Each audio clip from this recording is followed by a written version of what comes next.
Hi everyone, I'm Jazz and welcome to another episode of our I Love Camaya podcast. Now, we all know that Camaya Coast is a mixed-use development property here in Bataan. And these days, more and more people are into investments and finding ways on how to utilize their finances or resources, even after the pandemic. Now, for today's episode, we'll have a real estate investment 101 featuring Camaya Sky.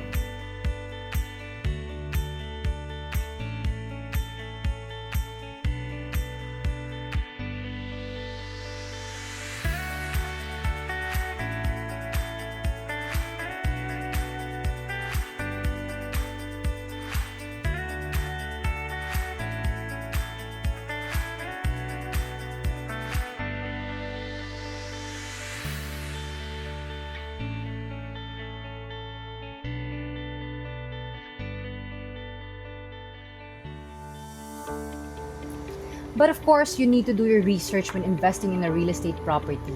Always guys, don't scrimp on this part. Syempre, dapat maganda ang location. Dapat accessible. And take note, when we talk about accessibility, it's not just via land, it's also by air and by sea.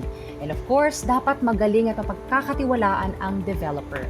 Because whether you're single or you have a family or maybe you're thinking of your retirement, it's always wise to choose a real estate investment with a good location, good accessibility, and of course, a good developer, just like Camaya Coast. Now, just look at the great views, guys, of the sea and the mountains here, right at the heart of Bataan. Doesn't it tell you enough how good Camaya Coast's location is? And yes, Camaya Coast is so accessible, whether by land, by sea, or by air. It's just a few hours drive from Manila via the newest and finest highways that we have. And if you've passed them, then you know exactly what I'm talking about. Ang sarap dumaan ngayon sa expressway. And you get to enjoy Camaya Coast's beauty, its amenities, and fun-filled activities na parang ang lapit-lapit lang dahil nga ang pleasant ng daan.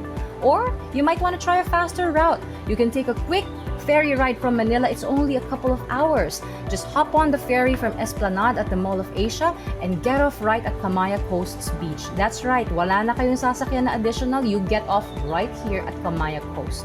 And here's one more thing for you guys.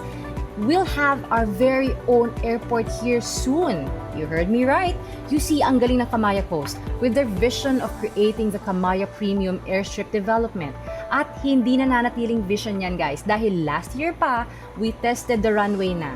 Tama? Yep, you heard it right. May eroplano pong tinest kung makakapag-take off at landing na sa Camaya pad. That's fantastic. Now, keep in mind then, now, when you choose a property to invest in, the developer should continuously improve its accessibility and connectivity. And you have it here. Traveling to and from Camaya Coast is hassle-free and worry-free. And of course, lastly, you need to consider a good developer.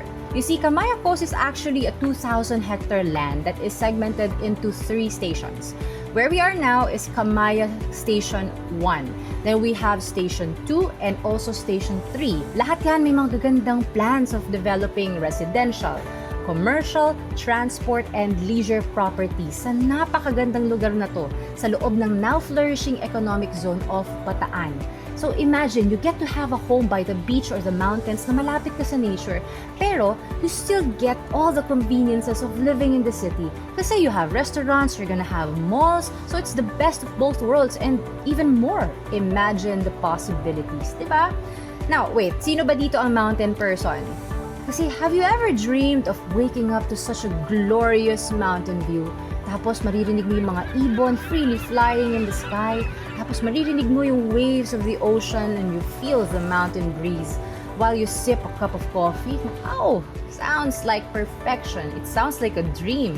But when you see Camaya Sky, you will know that's not just a dream. And you've just got to live there. The beauty, the tranquility, the livability, and even the comfort and safety you get are the value of Camaya Sky. It's such a perfect place to rest your mind, your body, and your spirit. And when you get all these, you definitely know that you have a home. So if you want to know more about Camaya Sky and the Camaya Coast community, you may visit our website at www.realestate.camayacoast.com. We also have a Facebook page. It's Camaya Coast Real Estate Properties. So thank you very much, guys. Again, my name is Jazz, and this is the I Love Camaya podcast.